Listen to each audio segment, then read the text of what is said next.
Welcome. Happy Wednesday, everyone.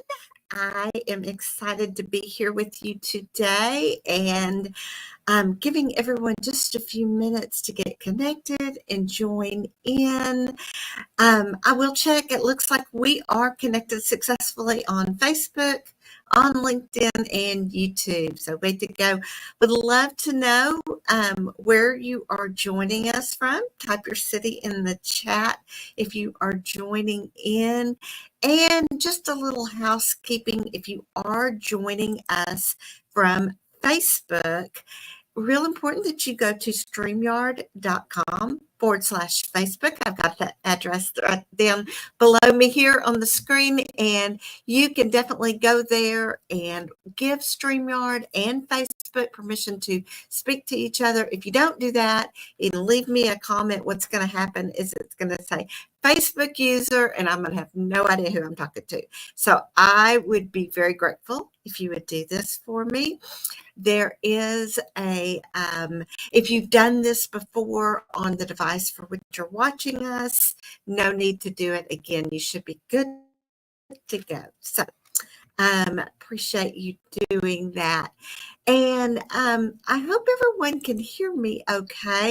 I went off and left my mic at my house, and so I don't have my normal microphone, having to rely on the computer's microphone today. So hopefully the sound quality is okay. If somebody will give me a thumbs up on that, or just let me know, I would really, really appreciate that as well. You may have noticed this last week and this week, my background is a little bit different. So I am so grateful to my friend Scott for letting me use his conference room. He has a little bit better Wi-Fi signal than I've got at the farm, and I am extremely grateful to get to be able to come to you in confidence that my internet is going to do great on these trainings. So, well, okay. So if I am new to you and you are new to me, let me have some introductions here. My name is Beverly Smith. I am the founder of Career Success Strategies. And as the former owner of a staffing and recruiting firm, I know firsthand how to help mid, senior, and executive level professionals build their resumes, help them with their LinkedIn branding, help them with their job search strategies, all so that they can land the career of their dreams. Now, last week on the show, we had Miss Molly Campbell of Kansas as a guest on the program, and she talked to us about succession planning. Really great episode on exactly what succession planning is, how it can work for you in your current role, or what you should be looking for as you're looking for a new role. You definitely want to go back and check that out. And the best way probably, or I personally think my YouTube channel is a great way to find it as well. You'll need to go to @Beverly Smith Resumes. I've got the link right there for you. Go there. If you will click on the live there, and you can get it. All my past episodes are right there underneath the live tab. So since we go live every week, they don't show up on the main screen. Some of them do. I don't really understand YouTube's algorithm yet. I have so many other priorities with helping all my clients that just making sure that there's stream over there. So we do stream from YouTube as well, and that's why they're on just the live. But again, this is my YouTube channel @Beverly Smith Resumes. So I'm going to take that off. Going to get the chat back on again as you're dropping in. Just say hi. I will be checking the questions. So we've got a great episode, and I'm real excited. Done a lot of research on this the last couple of weeks, wanting to make sure I brought you some good information on salary negotiation. I will tell you, this is going to be a high level of salary negotiation, how to negotiate your compensation package for your next job offer. And during this episode, we're going to debunk some myths. I'm going to also tell you why you really must negotiate your next job offer. And then I'll share some strategies that will help you negotiate like a pro. So let's dive in, okay? Right off the bat, I recently watched Alexandra Carter. She goes by Alex Carter, and it's on YouTube. And I can throw that link in the chat because it's talk that she did. So let me get that ready for you. But okay, so she talked on salary. 54% of us of job seekers are not negotiating their salary. Let me drop that in. Okay. Just want to make sure I get that. Let me do that real quick.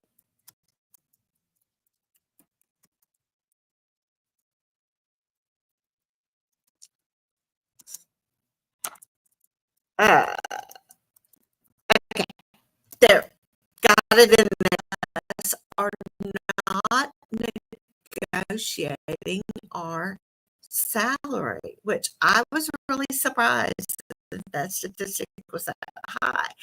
And she talked about is that we should not be viewing salary negotiation as a contest of analogy, and she compared it to steering a kayak. You definitely want to go back and watch her talk. It's not that long, but it really is more steering the conversation. And we're going to get a little bit more into that as we talk about some of the strategies today.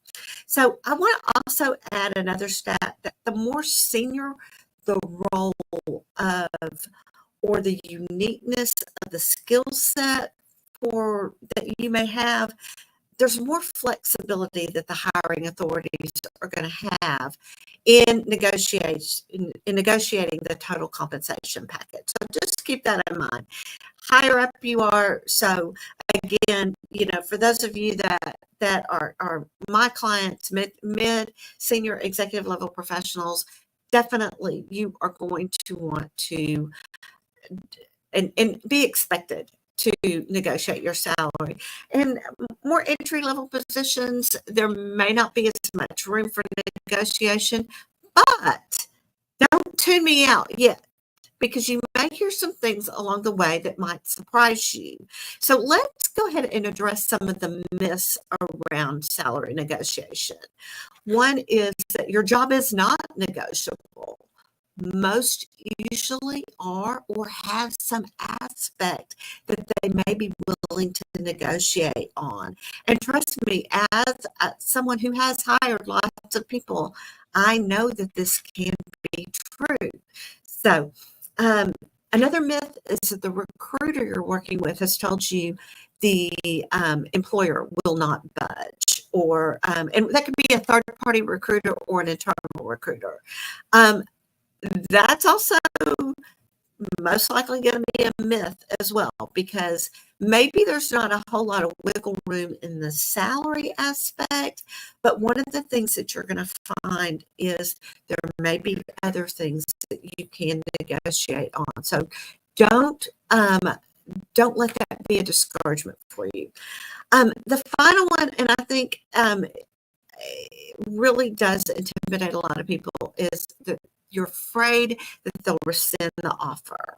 And I'm going to tell you that unless you are just hateful and rude to work with, unless you make it a battle of wills, they're probably not going to rescind that offer. I've not seen that before. And I will just tell you that that's just very highly unlikely. So don't worry about rescinding the offer.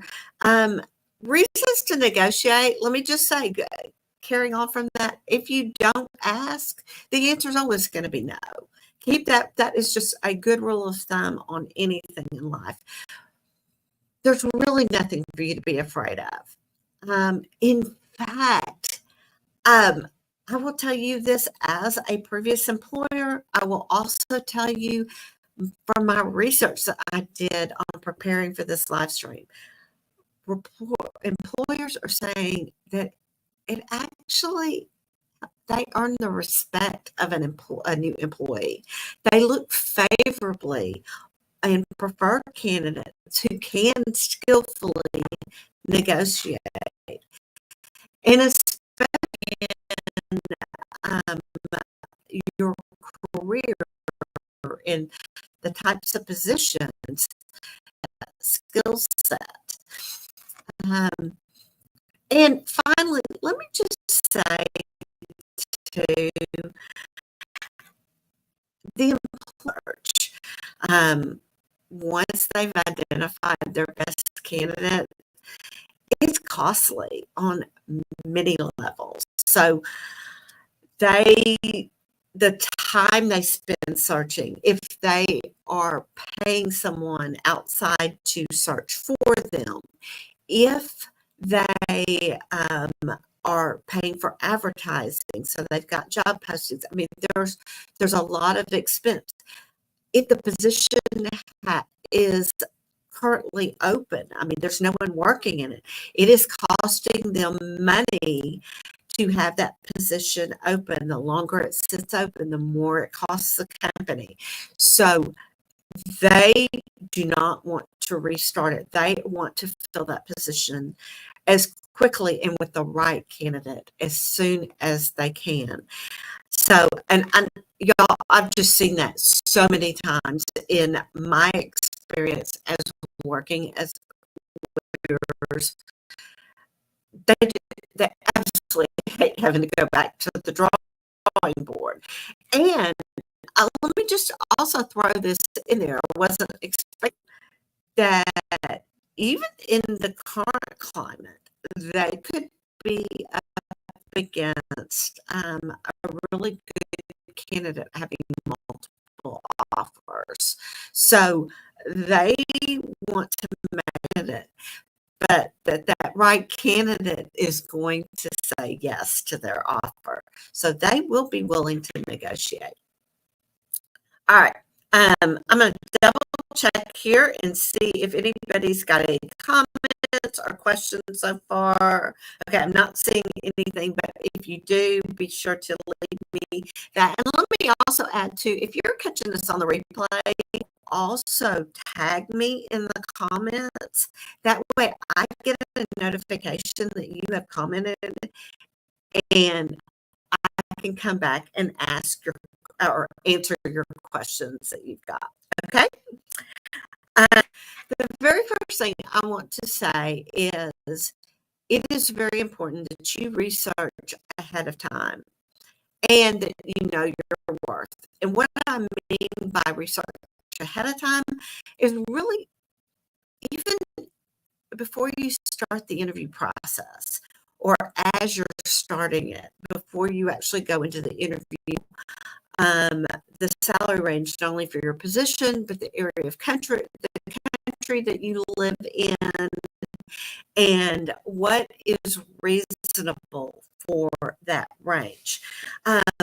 You also want to know your worth. How do you line up to these? To own that. You want to have confidence in that. We'll talk a little bit about that later on in this episode. The other thing when it comes to research, I want you guys to see what it is you need to make. What is your budget? What's the bottom? Excuse me, I need to get a drink of water. What is your bare minimum that you're willing? Motion of it, you might be tempted to take an offer that maybe doesn't quite meet it before, where the cost of the health insurance takes away from what they're paying you in salary. So you need to know what it is, and you need to be really, really clear on that as well. And interview so that you understand as you're looking for positions. Okay, our next strategy is don't disclose what your salary expectations are in the interview. So still allows them to ask, what did you make in your previous position? I wouldn't just say something like, well, that really is not um, what I may be looking for here. And let me just kind of jump ahead. One of the things that Alex Carter said in her TEDx talk that I thought was genius is she used the statement, tell me, how does the company see the range for this position? So using the tell me aspect, or tell me, what does the company have? Tell me does three things according to Alex Carter. It gets more info to get the best deal. So think about just an unrelated question. If someone asked you, where did you go on vacation? You'd probably respond with a one-word answer. I went to Orlando. If they said, then you might say, oh my goodness, we ended up doing both Universal Studios and Disney and had a blast while we were down there. And let me tell you about how the kids reacted, and let me tell you this and that. And you get more meat. So when you say, tell me what does the company see for this, see the range for this position? They're going to give you a broader answer. Plus, they are going to build a little bit more of a trust between the two of you. Like I said earlier, going to get you that more info, build trust, and ultimately set you up for the best deal. So, along that same line, is what you need to do instead in your interview is focus on the value that you bring into the new role, and really be selling yourself. And it's just not the right time during the interview to discuss what your salary expectations are, for so many reasons. They may be willing, as the interview progressed, to do whatever it takes to bring you on board. You also could be throwing out a number that's $10,000 or $20,000 less than what they have budgeted. And then they realize that you're willing to take considerably less, so they don't offer you as much more, which is another reason you really don't want to tell them. If you've been making less in your role, you really don't want to tell them, because I've seen it before where someone says, oh, well, they were making, 120 in their previous role, so they're going to feel really good about 150, but we really had 175 to 200 budgeted. So they're knowing you've given them a reason to come lower. The other thing is, and I've also seen this happen as well, you may be, for whatever reason, okay with taking less than you were making previously. Maybe you're making a career transition. Maybe you are close to retirement age, but you really don't want to retire, and you are just looking for a new challenge. You're looking to do something different, and money is not as important at this stage in your life as it was maybe when you were raising your children and you had college tuition to deal with. So you don't want to give them a bias. So if you come back and say, yeah, I was making 225,000 in my last role, and they know that this role is only going to pay 150 to 165, they may rule you out immediately, and that may be a perfectly acceptable number. So again, don't disclose that information in the interview. Once an offer has been extended, ask for time to review the offer. Express appreciation and ask that they send an email of the numbers. So if they've given you a verbal offer, or if the recruiters called you up and said, okay, here's what they're offering, let them know, oh, I'm excited about this. Thank you so much. Would you put that in writing and email me a summary of these numbers so that I can really evaluate it? And this is going to give you time to ensure that it lines up with your minimum acceptable offer. It's going to give you time to understand what is being offered as well, which leads me to my next one. Is part of your strategy is understanding the offer, what all they are offering. You want to focus on what your total earning total earning potential is as well. So if they've got a bonus or commission structure, make sure you're clear on when it's paid, how it works. These are questions you can come back and ask. Again, when we had our business, we had it clearly spelled out in the offer letter so that they understood.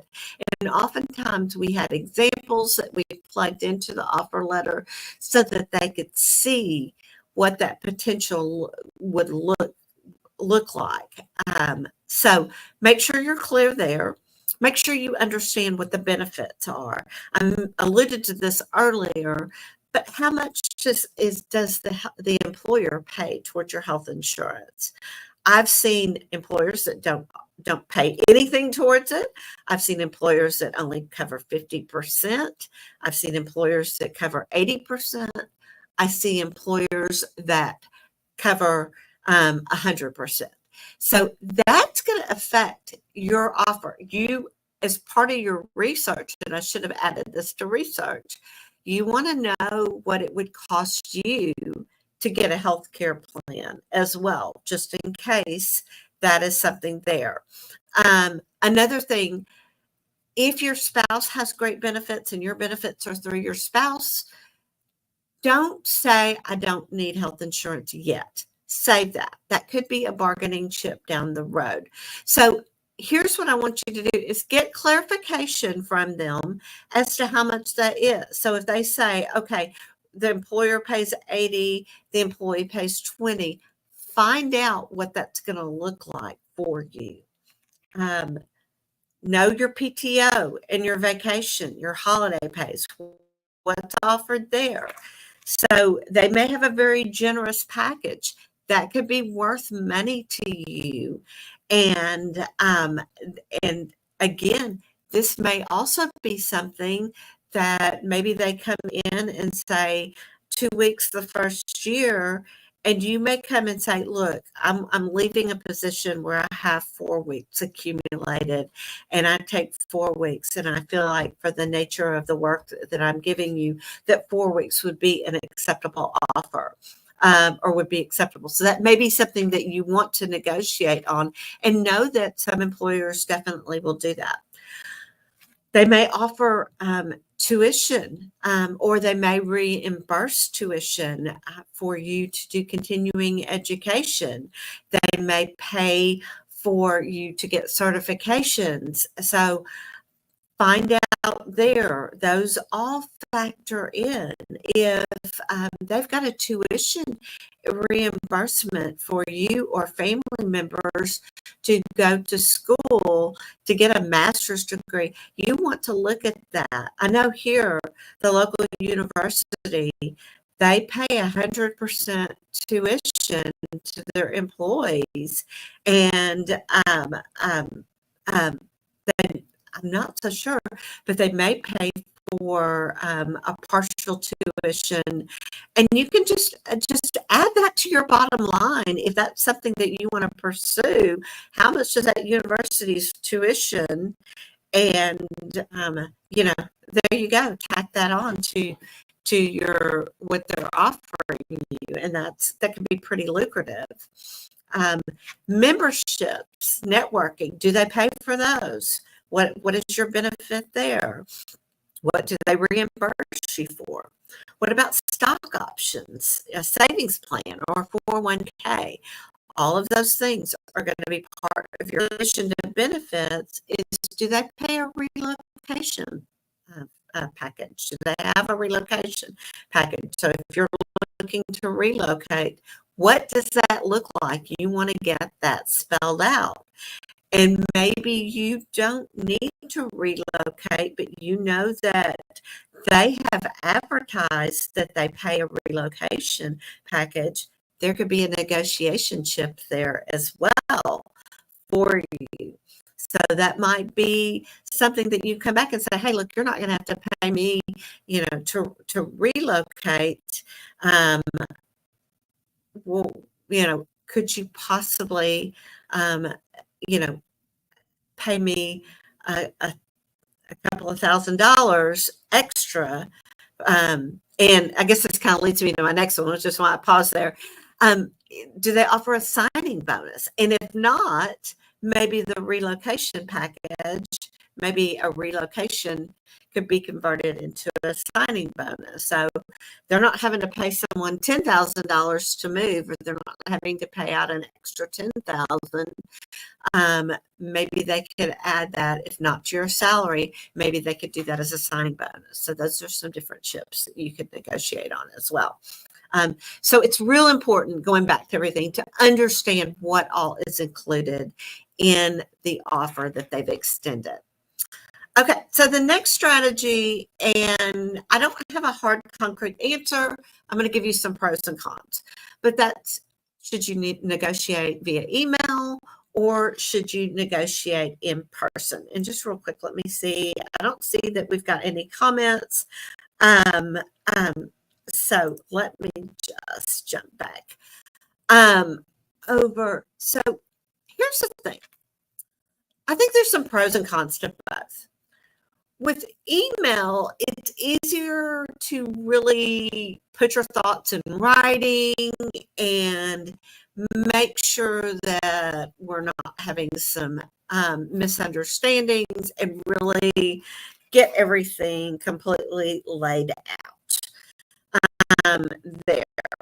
So, and there were some people that really made a strong case for doing that. So one of the things is you will get everything in writing by doing that, and you'll have that. It may be important to understand too that a hiring manager may not have 100% authority to close on that deal. So having everything in writing will help them be able to go back and forth with the higher ups to make sure, and with HR to make sure that we're all on the same page. So another thing that another point that was made, and I thought this was really interesting, is recruiters are professional negotiators, and they have negotiated on more comp packages in the last month than you probably ever will in your lifetime. And that is so true. Having worked in a recruiting firm, having had been a recruiter, that is so true. We are always negotiating. We've gotten really good at that skill set, the recruiters have. So you may be better served to communicate via email than to get a pro on the phone and give them the upper hand. So I don't know. I personally, and if you expect that person to come at you with a battle of wills, that's probably what they're going to do. I'm going to talk to you a little bit about strategies for doing it on the phone that maybe could eliminate some of that as well. So I want to throw into, while we're talking about recruiters, especially if it's a third party recruiter, you do not want to circumvent them in the negotiation process. This is not only disrespectful, but you probably are not going to come out ahead.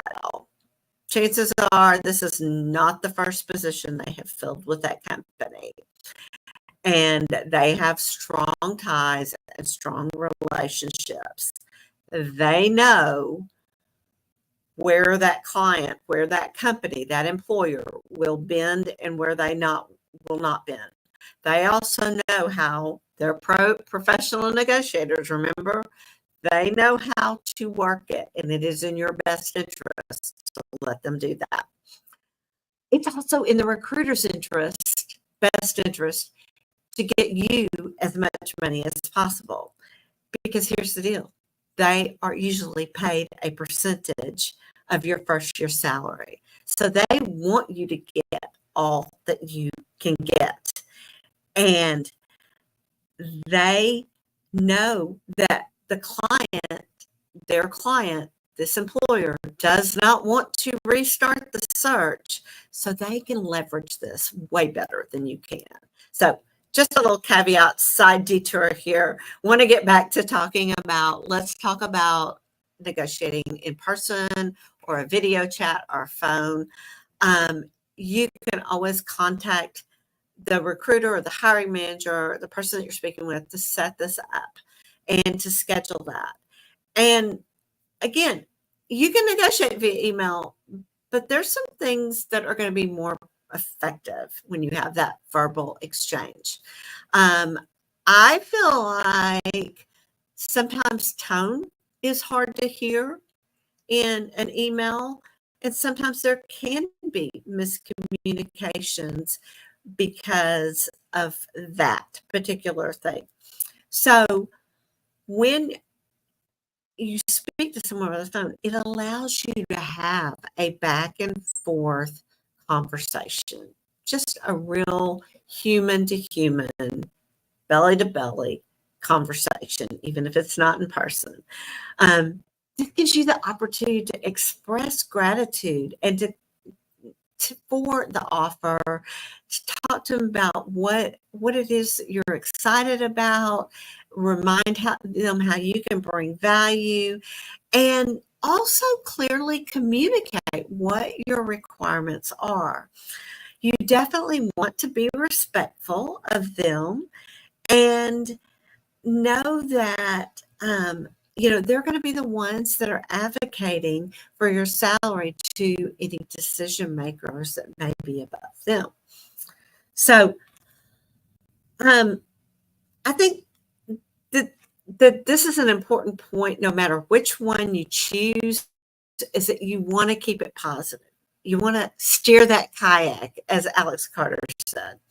You want to express and appreciate them, again, like I said, by telling them how interested you are in this company, why and how you see the value that you bring and the positive impact that you can have on their company.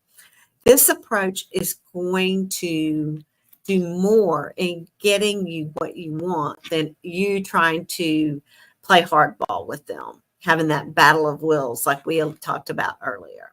So a few more things before we wrap up. Let's start. What your next strategy is to start with your salary. So we talked about, don't come in and say, oh, I don't need benefits. So, you just pull that one out. Let's start with your salary and see if you can get it to where you want it to be. The classic well, let me just say, always start with more than you want, because it's easier to come down, but very rarely are you ever going to be able to go up. In fact, I just think that you're really shooting yourself in the foot if you start too low, because they're going to look at it from the perspective of, okay, he's given me his very best at what his pie in the sky of what he really, really wants. And either I'm going to accept it or I'm going to come back lower. They're not going to come back to you with, well, I really wanted to pay you this instead. So classic negotiation technique for sure. So what I want to say too is a great salary is one that is at or above the 75th percentile. So comparing typical salaries paid for your type of job in your geographical area, you want to aim for about the 75th percentile.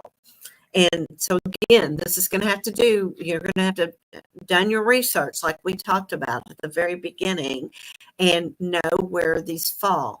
So following the classic negotiation methods of asking for more, you may want to start in around the 85th or even a little bit higher if you get a sense of how badly they want you to come on board. If it feels very urgent, if you get that feeling like they're all about hiring you, then start high and know that they can always say no and come down lower. And they may be more inclined to make a higher counter than you were willing to accept. So that gives you the wiggle room there, if that makes sense.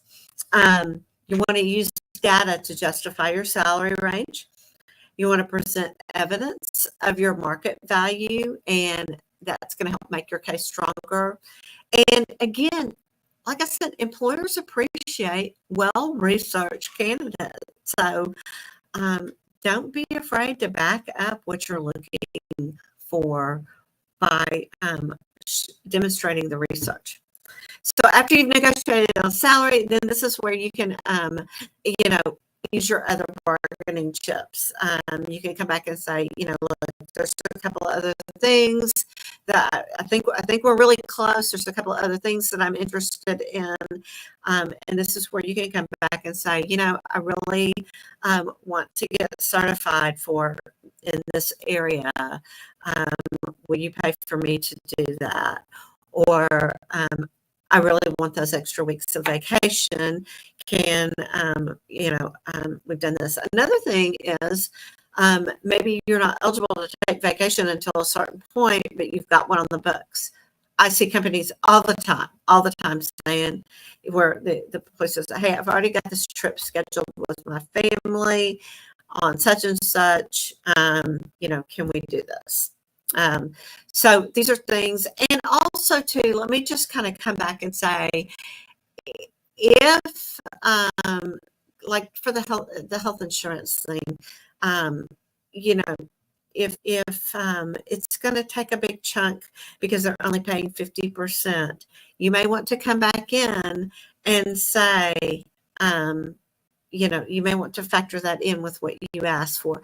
But the other thing, I guess here was really where I was going with that too, is if you don't need health insurance, this is where, by knowing how much a policy would cost them and knowing what the employer portion is of that, you could come back and say, okay, since you're not having to pay out X amount of dollars, can we add that to my salary? So just some thoughts there. Finally, let me just say, in your strategy, don't be afraid to walk away. If you just can't get where you want to be, don't be afraid. According to fearlessSalaryNegotiation.com, they said when you're your goal when negotiating your salary is to determine the absolute best version of the job offer so that you can decide whether it's good enough for you. If they didn't meet your minimum acceptable salary, or if you have better alternatives, or you just don't get a good feeling about this particular job, you can decline the offer even after you've been through the negotiation phase. This is your ultimate leverage in the negotiation. And let me add that in the negotiation process, you're still observing them. You're still interviewing them. If they treat this process as that battle of wills and it generates a bunch of tension, then perhaps that's a red flag for you. This might be what you can expect their culture to be like, and it may not be where you really want to be employed for the long haul. So know that, and know that you can walk away. One more thing that I want to add is, what if you get multiple offers? This can still happen even in today's circumstance. And if you do land more than one offer, take time to compare them. It is okay to negotiate on all of them. And it's okay to let the prospective employers know that you're entertaining multiple offers. Don't give the particulars, though, of someone else's offer. If at some point, though, it does become evident that a company is out of the running, you want to politely thank them and decline the offer. You don't want to leave them hanging. And especially if you're 100% certain you don't want to work there, don't leave them hanging. And that's going to free up you as well. It may be tempting to kind of hang on to that just in case the other doesn't come through, or something falls through. But I'm going to tell you, if you know you don't want to work there, don't hang on to that. That's bad juju. I'm just going to say that's just bad, because you're going to bring more of that into yourself. So trust that God's going to provide you the right offer at the right time, and you will get what you need. And if you're getting anything that indicates this other company is not right for you, let it go. Again, you want to be polite and thank them for their time, and go ahead and move on. Final thoughts, and we're going to wrap up here, I promise. Know your worth and the value that you bring to a potential employer. Be confident in that. Don't shy away from negotiation either. Your goal should be to make it a win-win for both of you. Steer that kayak, remember? And employers appreciate a candidate. Well, let me just say, it increases their confidence in a candidate that will do the research and be willing to negotiate and has confidence in their own value, their worth, and is willing to take a stand for themselves in a respectful and good way. So we have covered a lot of ground. Let me just see if we've got, I don't see any comments. This went way longer than I expected. When I looked at my notes, I was like, I don't really have that much to talk about. But let me know your biggest takeaway. Again, if you're catching this on the replay, #replay. Would love to know your thoughts. And just as a reminder, I do work with mid and senior level professionals as well as executive level. And if you are ready to take the next step with your resume, if you're ready to invest in a professional resume, if you want my team and I to help you with your LinkedIn branding and help you with job search, all that thing, salary negotiation, this is one of the things that we teach as well. So definitely connect with me. Go to, I put the link here below, and you can do a complimentary consultation with me, get on my calendar. I invite you to come and have a conversation with me and look forward to that. Next week, y'all, I'm so excited. We have a great episode planned for you on the weekly live stream. My friend Trisha is going to be joining us. Trisha's specialty is in financial planning, and we are going to be talking about what to do with that 401k that you left behind at your last job. And I am so excited. I think that's a really important topic that a lot of people don't think of until it's too late. So we're going to get you taken care of. And I look forward to seeing you on our next video.